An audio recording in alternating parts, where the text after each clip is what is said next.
What is the scariest or most disturbing thing to ever happen to you on the internet?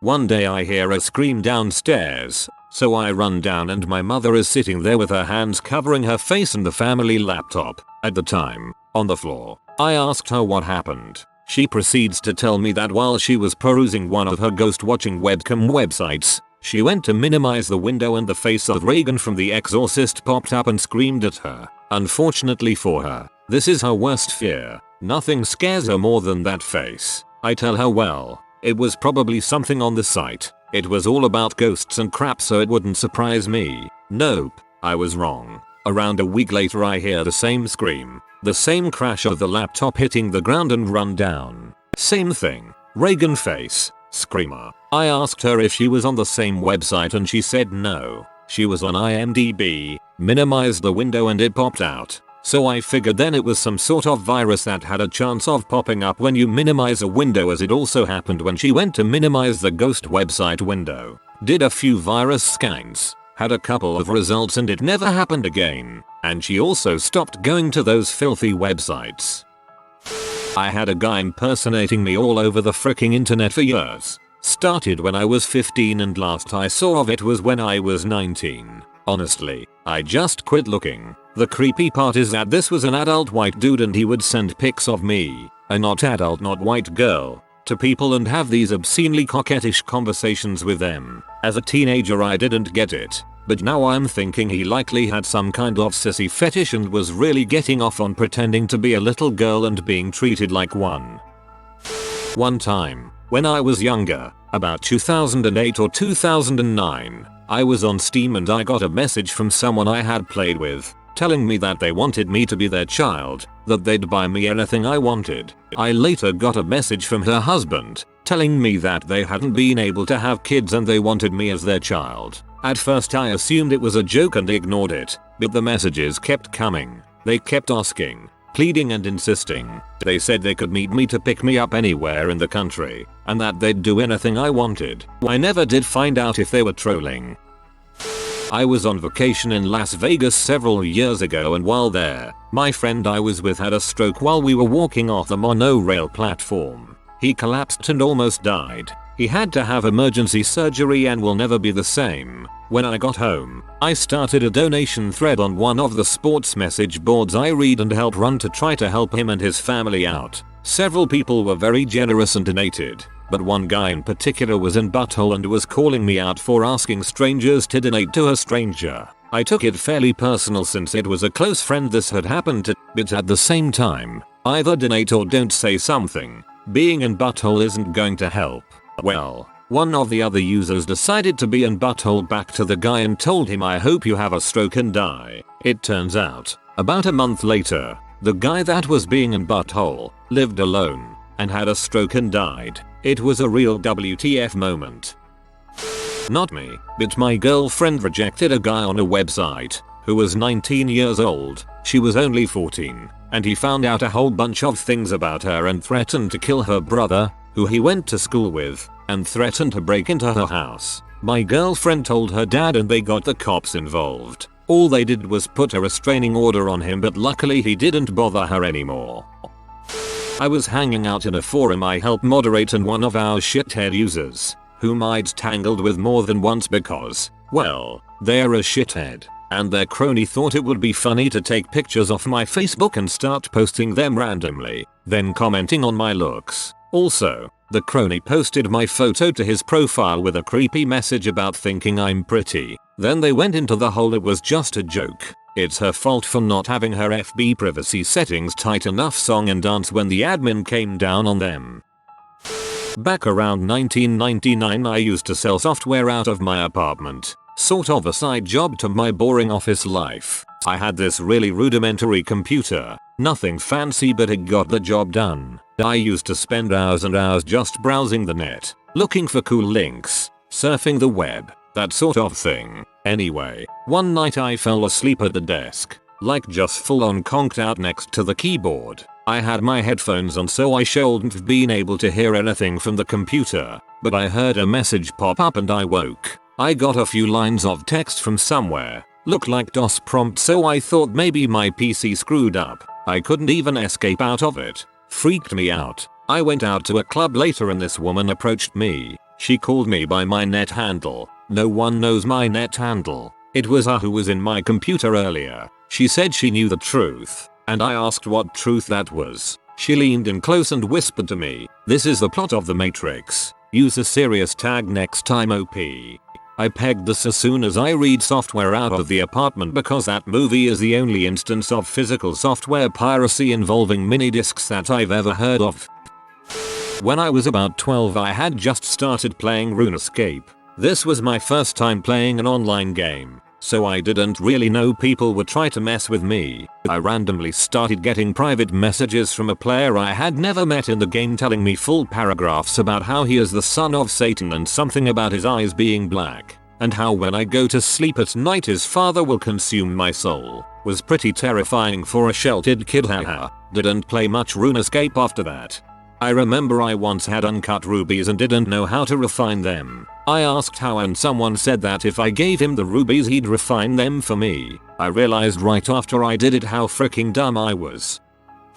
I was cybering with what I thought were girls in the days of Yahoo Messenger. I thought I struck gold when I came across someone who lived a few miles from me and gave her my phone number, naively thinking I was gonna get some that night. Turns out it was just a high-voiced dude that really wanted to suck my dong. I told him to frick off, but he started calling me relentlessly telling me that I had to meet and frick him otherwise he would tell my parents what I've done. I told him off again, confident he would never find me. He then quoted me my address, both parents' name, and the church I attended and said he was going to call everyone and send them the dong pics I had sent. I called the cell phone company up and switched my number and gave my parents some bulls about it not working properly. He never followed up with me, but he very well could have, and that was the freaky part.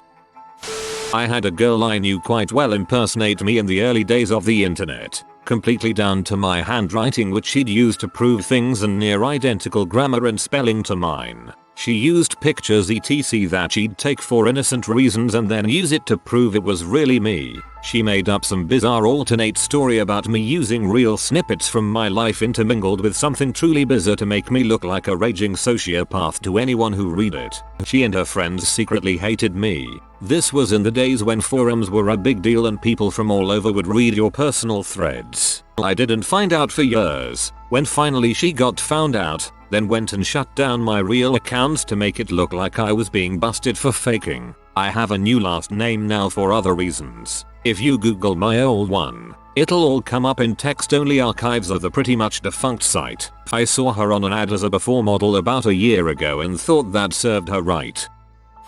First time I used Tor and got onto the hidden wiki and crap, I seen a link for hiring a hitman. The realization that I shouldn't be here hit me like a freaking train. Noped all the way to the uninstall option. About 9 years ago I was selling a camera on Craigslist. I got a response from a girl, or so I thought. We went back and forth about price and then the conversation changed to a more sexual nature. She sent me a pic of herself and asked to take a picture of my dong and send it to her. I being the frisky early 20-something, I obliged. Mind you, this was all through the original response from my Craigslist post. I didn't even give her my name. I have tattoos on my arms that were visible in the picture. Dumbest thing I've ever done. I sent it to her and she replied positively. I then remember the conversation getting weird and her being flaky about wanting the camera. She actually bailed a few times meeting me to make the transaction. I may have said something rude and then she told me that she would show all my friends the pic, naming all of them by their full names. With my tattoo visible in the picture, I would be easily identified. My jaw dropped and I was freaked the frick out. My tech-savvy friend at the time helped me figure out what was going on. Apparently someone sent me a keylogger type virus and was monitoring me. They took the opportunity of my Craigslist post to put the fear of God in me. Needless to say, I didn't internet for a while. Oh, and I still never found out who did it. So one time a parody account of the guy with dreads from Good Burger followed me on Twitter. The account was pretty much a failure. It wasn't funny and didn't have many followers. So one time he messaged me and said shout me out, or I'll come to your house and kill you and your family. And boy, you better pray I get to 1k followers tonight. I obviously knew he wasn't going to do that, but it definitely freaked me out a little. TL. DR. Guy with dreads from Good Burger threatened to kill me and my family. Back in the early 2000s I had a somewhat popular blog. I made a post one time that stuck up for gay people, refuting the it's a choice bulls etc. One extremely popular blogger decided to get pee off and mobilized his fan base. Next thing I knew, they had created a website about me and were trying to get the address and phone numbers of where I lived and where I worked. They were openly talking about getting me fired, and some of them were even saying they should go to my house and rape me to teach me to keep my mouth shut. To this day, I wonder how so many people can wish so much harm on someone they've never met, just for having a different opinion from them. Do these people regret their behavior or even remember it? Finding kiddie pee through Tor browsing. The site was paid to view. There were several videos of kids varying from age 3-8, and I believe the only option to view them was to buy the video through Bitcoin. There were a few images of the kids and the perpetrator. Each video had a short description of the kid and what the video was about. If you liked a particular kid, you could request more videos of the perpetrator and the kid by paying more. I've seen a lot of gory videos, from Luca Magnotta video, 3 guys 1 hammer video to videos of cats and dogs being crushed, but none shook me up like browsing that site. A very eerie feeling. I think the feeling for me was comparable to the first time I saw a video of someone being killed. I believe it was the Dagestan massacre video. Frick, I thought the Bitcoin thing was a myth. Dang, that's fricking disturbing. I drunkenly posted to Gone Wild and deleted it once I remembered it the next day. From then on some frick would follow me around Reddit and comment on everything I submitted, responded. Everything. Telling me he had my pictures and B, I needed to shut my stupid B face and post more because I was only good for my C. Eventually progressed to rape threats. He kept making new accounts and would often comment multiple times on the same post with them. I ended up just deleting that account, which sucks, because there were some good posts. A couple years later I started camming on a group video chat site, never getting more naked than a tank top. I've found people asking for nudes of me by my username on image boards before. The internet. Getting bitched about for comments I made on another site under another name. Criticize Israel and its policies and you go on some lists. Guy on a website I'm on gets banned for going nutso bonkers. Blames me. Sets up Change.org petition to be unbanned and sends me rape death threats. Re-registers on the site as multiple accounts and tries to start more trouble. Gets banned again. Resumes sending me threats with the addition of pics of genitalia. Apparently IRL he's been arrested for assault before, so I'm lucky he's across the pond. Not sure if this comes under the type of disturbing you are aiming for, but I once opened a link someone provided on a forum. It was meant to direct me to an answer to a question. This was on a school computer in the middle of an IT class. Immediately a window popped up with a picture of a woman covered in crap. There was also an audio playing with a voice saying, "Hi, I'm watching gay pee." The window kept duplicating and the noise got louder and louder. It didn't answer my question. I'm very careful on the internet, often using aliases and drastically shifting any personal information that I post, so thankfully I have no doxing stories or anything. But what I do have is the most startling thing that has ever happened to me through the internet. Although looking back on it is funny. I got crazy into the Ben Majora's Mask creepypasta as it was happening. I remember when the first Jajazable video came out. I remember reading all the 4chan threads. I loved it. One night, the pasta progressed and Ben was supposedly released to the internet. One thing 4chan went to was Cliverbit, since it was the voice of the internet. Jumping on the bandwagon, I went to Cliverbit and asked it if it knew where Ben was. It said yes. I asked it where. "Behind you," it replied. I turned around and saw the mirror on the wall behind me. I screamed and dang near peed my pants. When I was a wee lad I was interested in creepypasta to a massive extent. I still am today, but definitely not as much. I read a really good gaming one. I won't specify, as the thing I'll get onto later mentally traumatized me, to the point of nightmares. Doesn't help that some of my friends kept showing it to me. Basically, I looked for fanart of it, went onto a link to DeviantArt, and the browser instantly loaded a massive picture of this horrible image. I had nightmares, as I specified, for 2 nights after. Even one of my friends who I showed had nightmares. Smile Dog was the creepypasta that fricked me up with nightmares. Met some dude on Steam. Sent him a fully clothed photo with a sign that said something specific, including his username. He was being really creepy and almost red pill-ish. Googled his username and found my picture posted on a forum with "I'll keep you all updated" blocked him. Glad that was all I sent and my face wasn't in it. I was googling all kinds of crap back when I was about 14 and got interested in the Illuminati. I went too dang deep and started freaking myself out about it. I began piecing things together and became a conspiracy theorist. I never posted anything. However, one night, my brother's cell got a call, untraceable no number. I answered it, as we lived in the same room. Small house. I had been searching Illuminati crap all night. It was 4 AM at the time. A man with a gruff voice said to me that they were going to kill my brother and frame me for it if I continue down this road. He used first and last names. I was freaking out a little, telling him that I was gonna get him in trouble and to not call here again and to leave us alone. He ended the call by telling me that he'd put an end to everything I loved in this world and that I would be framed as going insane and be in a ward the rest of my life if I did not stop digging. I told my parents while crying, and the police could not trace the call. I was scared shitless for a year, but I am older and stopped thinking about it until now. I've started down the Illuminati rabbit hole but always get freaked out and stop looking into it. Being a conspiracy theorist is my secret guilty pleasure.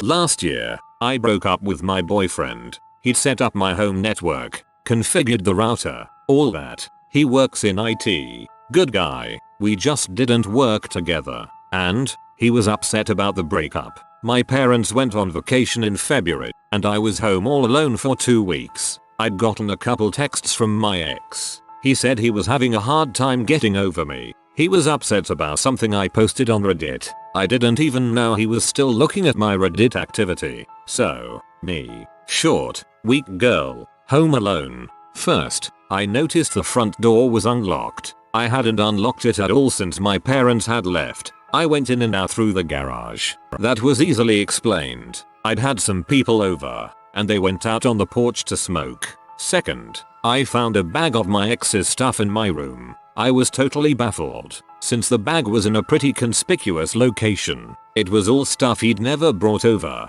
2. In my confusion mild terror, I went to my computer to send a friend a few Facebook messages about it. The moment I sent the first message, my router stopped working. I did what any normal person would do. I grabbed the metal bat my stepmom keeps by the bed, panicked briefly about the possibility of bringing a bat to a gunfight. Ex freaking loves guns. Then went upstairs to reset the router. I checked the hidey hole in the upstairs bedroom, checked the basement, checked all the door locks. After all that, I went to my bedroom with the bat and put some stuff in front of my bedroom door. A few friends showed me how to change my router password and scan my computer for open ports and do a couple other things relating to computer security. Thanks, you schematic boy. My router issue was probably just a coincidence. But with the other weird things from that day, as well as my ex's unhappiness about our breakup, my freakout felt justified at the time. Now, I think I overreacted.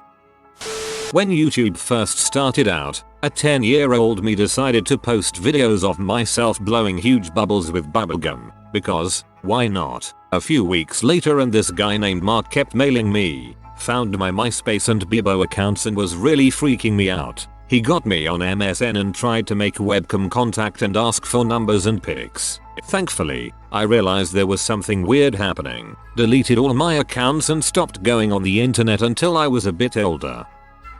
This will get buried, but when I first started using forums on the internet, I was about 11/12 or so. I shared a picture of myself amongst friends in a Harvest Moon forum or something and I got messaged by some random dude saying he loved masturbating over my pictures. Being a 12-year-old girl, that was pretty much my first real exposure to creepy guys like that and I felt sick. I had a few more incidents like that and I remember one guy pressuring me to give him nudes when I was 13/14. I never did. Recently my Snapchat got leaked and some guy started sending unsolicited dong pics. I just screenshotted them, blocked him, and laughed at his pathetic wiener with my friends. Also, when I was about 12, I remember helping someone out on a forum, and the OP private messaged me saying something like "thanks for the advice" as the title. I opened the message and it was just this photo of a disemboweled woman with a cross in her throat. First time I ever saw gore and it freaked me out so much.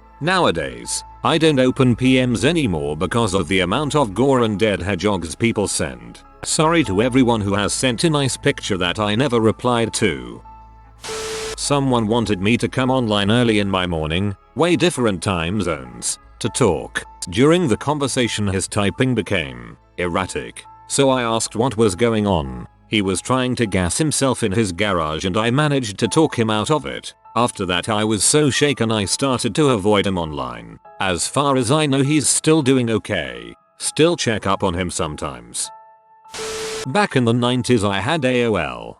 For those of you that are fortunate enough to have never used that service, if you knew someone's username you could send them an instant message that would first make a chime sound. Then the message inside a box would appear on the screen offering different options. One day I got a message from someone by mistake. I did not recognize the username and we quickly established that the person on the other end had made a spelling error. I say the person because I was not sure as to their age or gender and it seemed intrusive to inquire. I was doing the middle-age retrain thing at the time. School full-time and work part-time. Somehow we went back and forth a bit about schoolwork then signed off. For about 2 months I would get an occasional message from this person. Maybe once a week. Always very vanilla. Always about school. I caught on after a while that the person was possibly quite young though their gender and exact age would remain forever unknown to me. I can't say I particularly enjoyed these interruptions but I did detect loneliness and possibly a bit of desperation from the messenger. What could go wrong? I was just being polite, right? Remember this was the 90s. I don't believe cyber stalking was a well-known concept at the time. The last message I got was a hello type greeting to which I responded in a similar fashion. The next message said something like "stop messaging my child or I will report you." Aho. I was at the least stunned. I thought it might be a prank, but if it was not, was I in trouble? I resisted the desire to type that I had never initiated a conversation, all of which were hopelessly innocent, which all sounded so creepy. I decided to respond in a similar fashion. "If I get another message from this user I will report to AOL that you are harassing me." That was the end. It was an important lesson for me. Don't communicate with strangers on the internet. Don't accept messages from strangers. It may look innocent to you, but possible not to someone else. I saw a pornographic film where this girl put her arm, almost up to her shoulder, inside of another girl's anus, and she opened her hand inside of her, and you could see her stomach move where the hand was. This really disturbed me, and it can't not be healthy or feel good at all. I didn't watch another pornographic film for a month after. My GF of 3 years and I broke up. She was hyper jealous. I wanted to travel. She didn't. She full on stalked me for 2 years and made me miserable. I left and traveled for 10 years. 2 years ago, she contacted me on Facebook. I friended her and she sent me dozens of pics of us together and maudlin love songs. Things are pretty cool between us now. She lives 3,000 miles away, but I swear, I cringe every time someone knocks on my door now when I'm not expecting anyone. Not that creepy, but I was bored at work one day and I googled my own name. I found a blog from a guy with the same name. I signed his guest book and left a sort of smartest humorous comment. Then I started getting emails from his friends and family about respecting the dead. I don't know if this counts as being on the internet, but something happened on my laptop that still haunts me to this day. A few years ago I had noticed that my computer was beginning to go exceptionally slow, and that the memory on my hard drive was disappearing. It became much more apparent once several fake PC scanner programs would begin to pop up every time I was online. After a few days of putting up with this, my computer would randomly shut down and let me know that there were corrupt files or some crap. It all seemed like the standard virus stuff. I've had it all many times before, especially on this laptop. But because I was a poor college student and I couldn't afford to take it into the shop, I asked my computer savvy friend if he could take a look at it. So I invited my friend over to take a look at it. He does a few diagnostic tests on it. I don't know what he was doing in particular. I'm not very good with computers myself. He brings up a screen that runs through all the files that might be the problem, and he says that it'll probably take a few minutes. So as we wait, I ask if he can get a couple of drinks from the kitchen. Soon after he leaves though, the diagnostic test window closes on its own, which doesn't strike me as too weird. It was a crappy computer, but when it gets to just the regular desktop, the scariest thing happens. The computer screams. It screams a loud, bone-chilling shriek, like a woman being brutally murdered. This scares the crap out of me. I fall back onto my bed, almost paralyzed. After this I bolted out the door to get my friend, but by the time we got back to my room, the computer had shut itself off. He eventually fixed the problem, wiped a good portion of my hard drive in the process, but he never found out what made the wailing shriek. Ever since then, especially when I'm alone, I've never been able to fully trust my computer. Back in the day of AOL chat rooms, yeah, I'm old. I met this kid that lived in Florida and I lived in Indiana. We chatted pretty regularly. I think we even talked on the phone and got to know each other pretty well. He was into hacking, which was relatively new to me. Heck, the internet was relatively new. I had a free webcam that came with our computer, but I never really used it because no one else had one at the time. So one day I was chatting with the kid, and he told me that he can hack my computer and turn my webcam on. Of course, I didn't believe him and did the whole no you can't until he did it. And, right in front of my eyes, he had control of my computer and turned my webcam on. Oh wow, super cool. I was pretty dang impressed. As time progresses and we get older, we start communicating less and less. For me, busy in my own life, one day we chat again, and he asks why I haven't been online much and chatting with him, and I just told him I had other stuff to do sometimes. The next time we talked, he told me that he saw me with my boyfriend and now he gets it. At first I was just confused until I realized he had been turning on my webcam and watching me without me knowing. After that, I got a lot smarter being on the internet. I'm late to this, but being a stupid 13-year-old, I posted my phone number on MySpace and got texts from someone posing to be a teenage girl, so I talked a bit. At some point after mentioning what town I was in, what things I was into, I was like okay, well going to the dollar theater with my friends and well, that girl was actually like a large 30-ish-year-old woman who went to the theater, without my invite, to see me there and introduced herself. She was also with a male friend, probably a BF, looking around the same age who had like scary with tattoos. They asked me to go to watch one of the movies with them and itch my friends. I was like no thank you, it freaked me out. I stuck to my friend's brother's side the entire time. I don't think I've ever been so attached to someone before or ever since. And also being 13, I was so scared I was gonna get in trouble for it, for like letting it happen where a random lady and her BF could find me, so I never told anyone. After that I stopped responding to texts and she got pretty threatening, like I know where you live, alley bank and all that, but eventually she just stopped. It was weird. Never post your number online. They were going to kidnap you. Scares are pretty scary. I'm very possessive about my PC and I thought I lost all my data before I remembered that I have Malwarebytes installed. It's an amazing software. If you are new to the channel, you can subscribe. I publish new videos every day. Until then, check another video.